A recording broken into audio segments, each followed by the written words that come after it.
right, I'm coming on.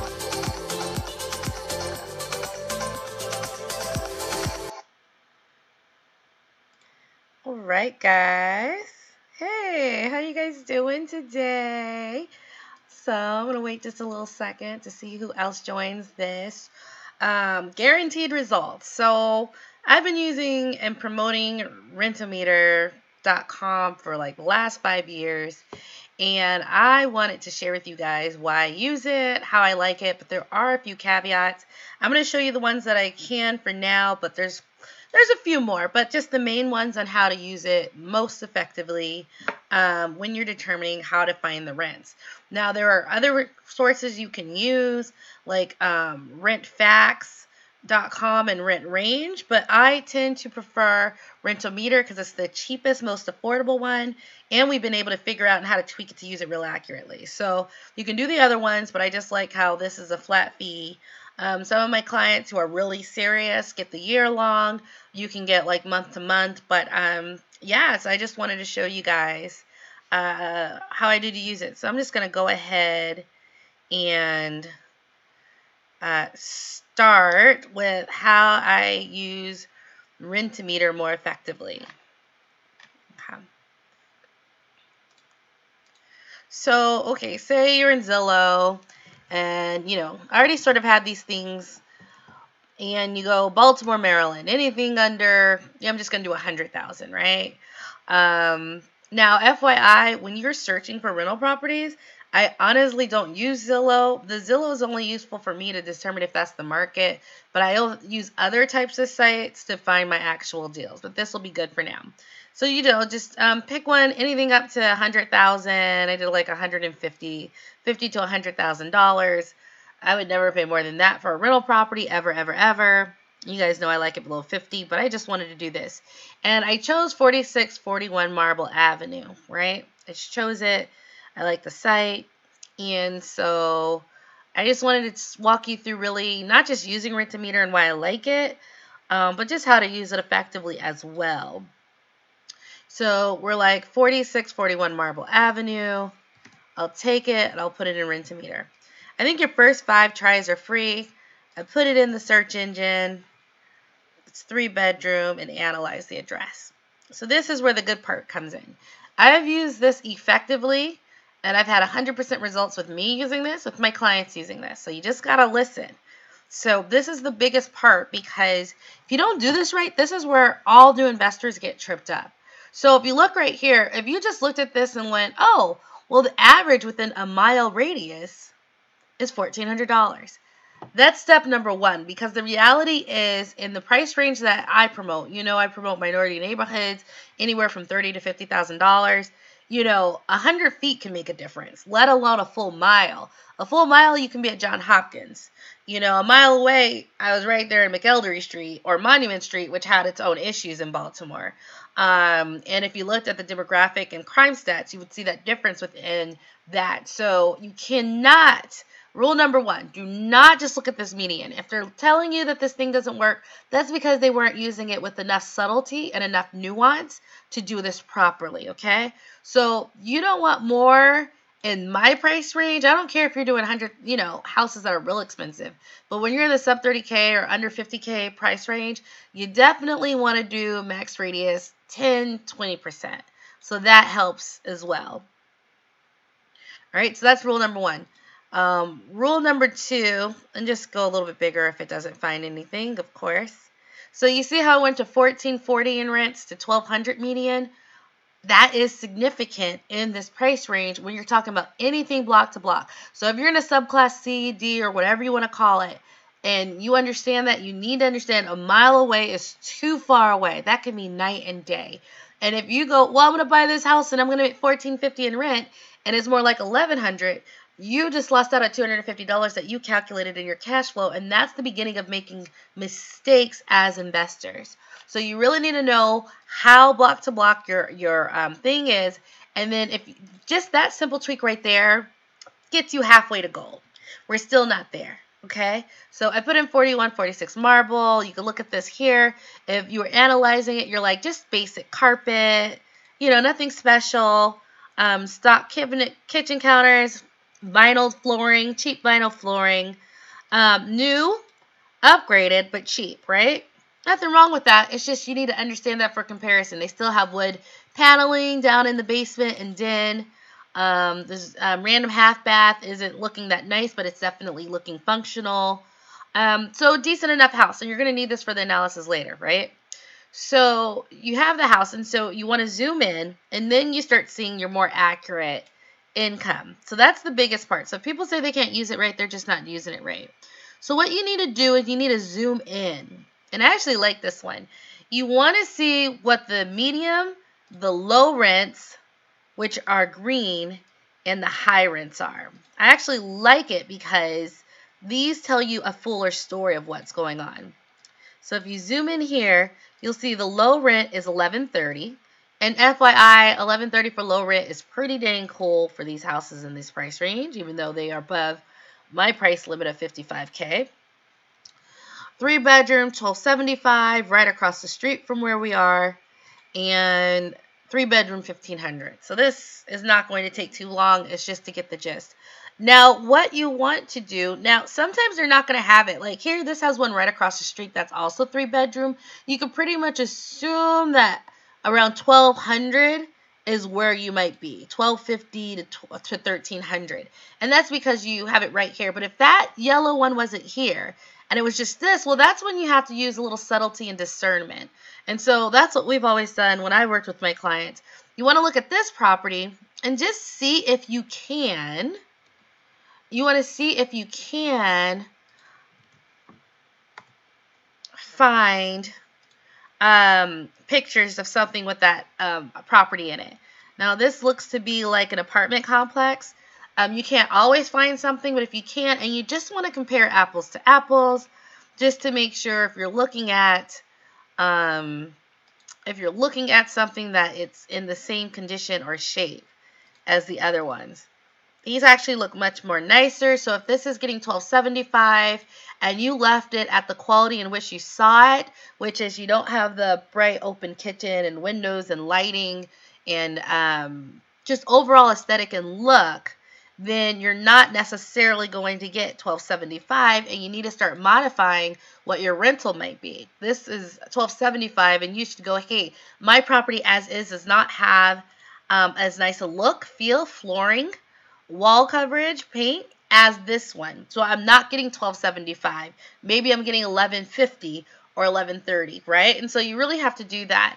And then I also like to take one that's a little bit higher and go, well, what does this have? And see if during the renovation, if you get the property at a low enough price, and sometimes you can find it because Zillow will have previous sometimes Zillow will have previous rental when it was listed, and you'll be able to see like previous photos, and sometimes you won't. When I see this, okay, very similar. It's a townhouse compared to marble, right? Also a townhouse, but when I look at this one, let's look at this one here. I'm seeing recessed lighting. I'm seeing beautiful. They're shiny. You see, you can have wood floors that aren't shiny and wood floors that are. When they are, that just shows a new luster. They've been cleaned and updated. The flooring in there, it's not cheap vinyl. Sparkling clean refrigerator.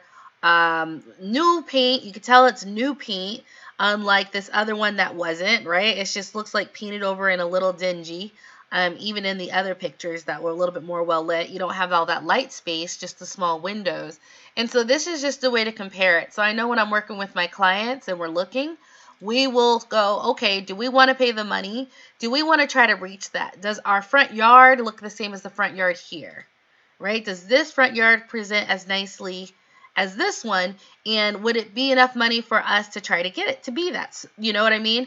So if you look at the two, do you want to pay the money? This one has like bushes.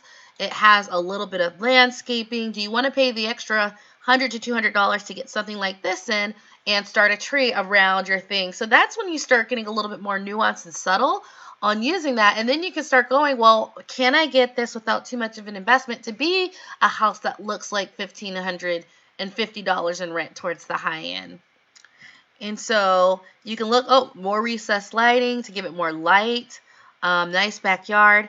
And so when we use Rent-A-Meter, we don't just put it in. You got to be a little bit more nuanced about using it. But I will say that all my clients have been 100% successful using this.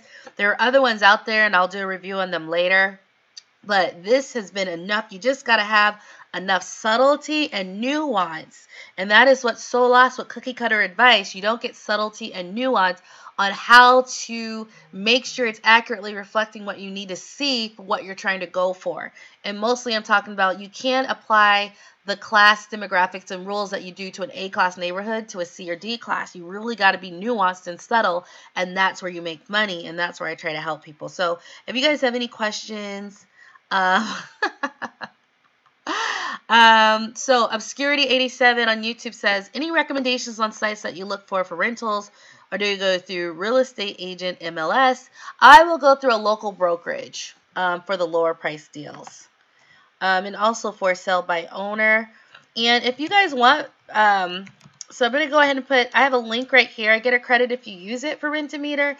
I've been 100% successful for myself and my clients. You just got to know how to tweak it, and it doesn't take that long. You just got to, oh, okay, you guys can see, I'll put it on me. You just have to know how to tweak it so that you can get the best, most accurate for what you're trying to go for, and understand how to take it up or down. So, hi Derek, how are you? Morel, how did I end up here? I'm a landlord. Eric Lewis, good info. Thank you. Glad you like it. Thank you. Very good info. So, usually when I work with my clients, and some of my clients, they get one house a year. It's like, get it for just that month. I know I had this one girl I was working with, and she didn't want to pay, and at the time it was $10 a month. And she didn't want to pay it, and so she spent like 3 hours on Craigslist trying to find it, and it just wasn't as accurate. And I'm like, girl, pay the $10. This is your business. So I know sometimes I just have to get my clients to like open up. Like, it's a good investment if it's been so accurate and amazing for myself and my clients. And my clients are all over the country. Like, I help people build portfolios all over the country. Even some people who are out of the country have worked with me. So it's just like, it's an accurate source, but that's those little subtle nuances is what it takes. Hey Kat. Oh, hey Jay. Nice seeing you. I was just on his podcast, Cashflow Diary. I'll let you guys all know when it comes out. It was really fun. We got a little bit deeper than normal. And Ashley Burks is asking, hey Lisa, do you have any recommendations for first-time investors? I'm considering foreclosed properties, but I'm a little unsure of things to consider when searching for properties. I have a ton of advice, but just to make it for just this one thing, because you weren't very specific on what aspect, I would say find a subclass niche that you like first. Do you want to flip? What are the pros and cons to that? Do you want long-term real estate investments like I do because I want financial freedom, right? Do you want to do tax liens because you only have a couple $1,000s and you just want to see if you can make money? Whatever it is, you have to first decide that as a new investor, because they all have a very, you have a learning curve with all of them. You're not going to learn them all right? Like, I've been doing this for so long, and like, I continue to have to refresh my skills in real estate for rental properties, let alone if I try to do and then tax liens and then wholesaling. Like, that's just not how it works because of the breadth of information to invest correctly. So once you double down on what niche, find someone there's a lot of variation within each niche, right? So find the variation. I focus on lower income, working class neighborhoods, mostly minority areas in the lower price range. There's someone else who looks for things they'd put their grandma in a higher end neighborhood. My clients have been successful with my subclass, right? But they know what they want. And I'd say the third thing if you want to educate yourself first, make sure the person you're following is digging what you're digging, has your same background or at least understanding of money. There's some people in my audience who have $80,000. They got it because they didn't have to, they had down payment help for the new house. Their parents paid for college. They, immediately got promoted. And there's other ones that were like, look, I got $10,000. It took me 4 years to save this up.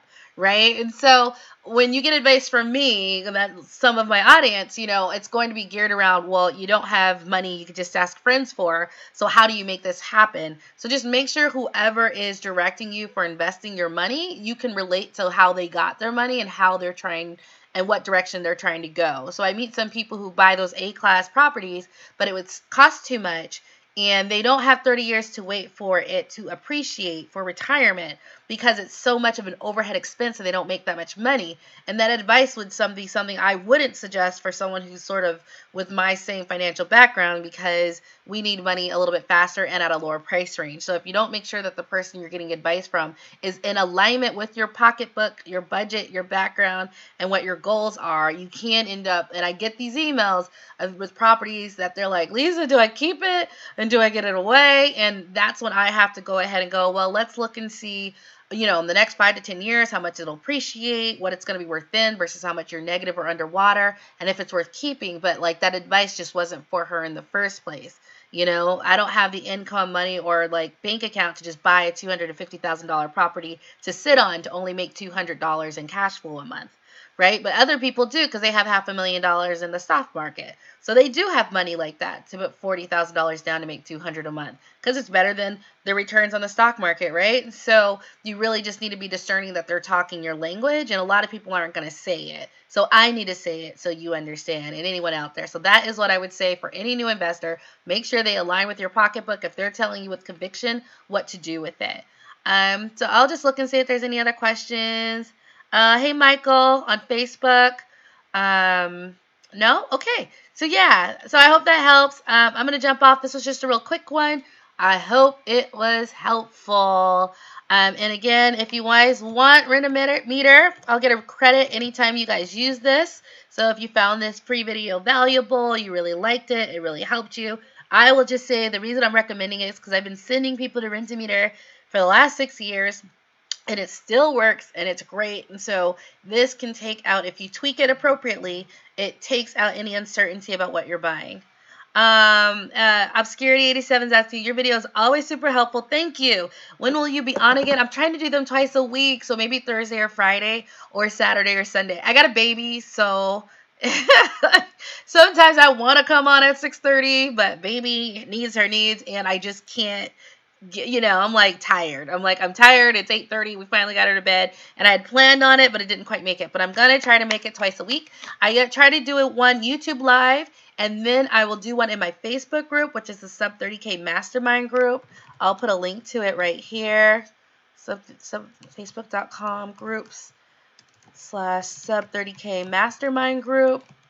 And you guys are two different audiences, so the one I'll do here, I'll do over there just to get it awesome and understandable. Whew, my baby is fierce. All babies are fierce, but I just think she's on another level of like demanding attention. So yeah, sometimes if I don't make it, probably 100%, my beautiful baby is taking my time and energy, just as it should be.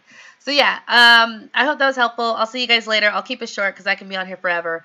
But yeah, the next one I'll do is in the Facebook group. If you want to do it, I go live in there. It'll usually be in the evenings or at lunch, and you'll usually get a notice if you're part of the group and you turn on notifications. All right, thank you guys so much. Bye.